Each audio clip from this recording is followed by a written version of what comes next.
YouTuber నందు alias రమానందన ఆమె భర్త జాగర్లమూడి మధుకర్ మోసాలు ఒక్కొక్కటిగా వెలుగులోకి వస్తున్నాయి.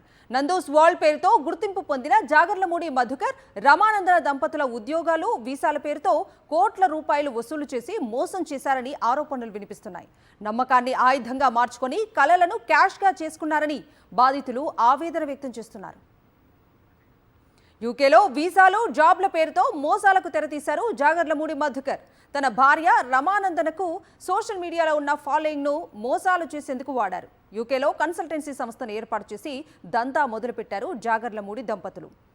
The destiny recruitment staffing solutions ఎండీగా కార్యకలాపాలు మొదలుపెట్టారు జాగర్లమూడి మధుకర్. ఇటు నందూస్ కిచెన్ పేరుతో యూకేలో ఒక రెస్టారెంట్ని కూడా ప్రారంభించారు జాగర్లమూడి కపుల్.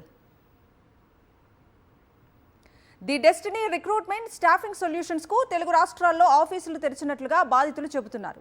బాధితులు చెబుతున్న ప్రకారం హైదరాబాద్, గుంటూరులో ఈ సంస్థకు గతంలో ఆఫీసులు ఉండేవి. ఇప్పుడు ఆ కార్యాలయాల వద్దకు బాధితులు వెళ్తే అక్కడ అలాంటి పేరుతో ఆఫీస్ ఏమీ లేదనే సమాధానం వస్తుంది. గుంటూరు సిటీలో ది డెస్టినీ పేరుతో గతంలో ఆఫీస్ ఉండేది, కానీ ఇప్పుడు జాగర్లమూడి కపుల్ ఆ కార్యాలయాన్ని ఎత్తేశారని బాధితులు చెబుతున్నారు. మరిన్ని వివరాలు గుంటూరు నుంచి మా ప్రతినిధి అశోక్ అందిస్తారు. యూట్యూబర్ నందిని కుటుంబ సభ్యుల మోసాలు ఒక్కొక్కటి బయటపడుతూ ఉన్నాయి. అయితే ఈ మోసాలకు గుంటూరు కేర్ ఆఫ్ గా మారింది. ఇప్పుడు నేను అరండల్పేటలో ఉన్న ఇది నగర నడి ఒడ్డు. ఇక్కడే ఒక కార్యాలయాన్ని ఏర్పాటు చేశారు. ఆ కార్యాలయం మనకి ఎదురుగా కనిపిస్తుంది. ది డెస్టినీ అనే కార్యాలయాన్ని ఏర్పాటు చేశారు. అక్కడ ఆ బోర్డు పైన చాలా స్పష్టంగా కనిపిస్తుంది. 29 కంట్రీస్, 700 యూనివర్సిటీస్, అంటే 29 దేశాలకు సంబంధించిన వీసాలు, అలానే వీసాలు రెన్యువల్ చేయబడినో, అలానే యూనివర్సిటీకి సంబంధించిన ఏదైతే సర్టిఫికేట్స్ కూడా ఇక్కడి ఇదే కార్యాలయం నుంచి బయటికి వెళ్తూ ఉంటాయి.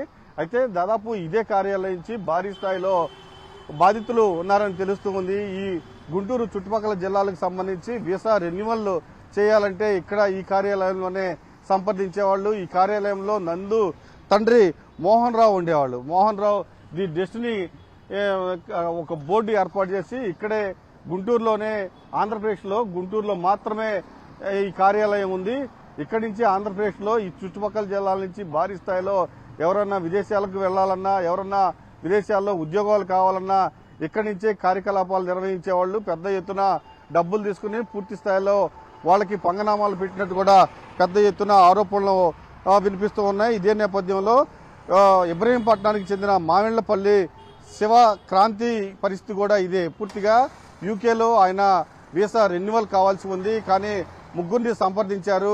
అలానే గుంటూరులో ఉన్న నందు తండ్రి మోహన్ రావును కూడా సంప్రదించారు. 15 లక్షలు తీసుకున్నారు. పూర్తిగా అతన్ని మోసం చేశారని ఇబ్రహీంపట్నం పోలీస్ స్టేషన్లో కేసు నమోదు చేశారు. అయితే ఈ కేసులో A1 గా నందు భర్త మధుకరన్ ఉన్నారు, A2 గా నందు ఉన్నారు, A3 గా నందు తండ్రి, అంటే ఇదే కార్యాలయంలో కార్యకలాపాలు నిర్వహించే మోహన్ రావు కూడా ఉన్నారు.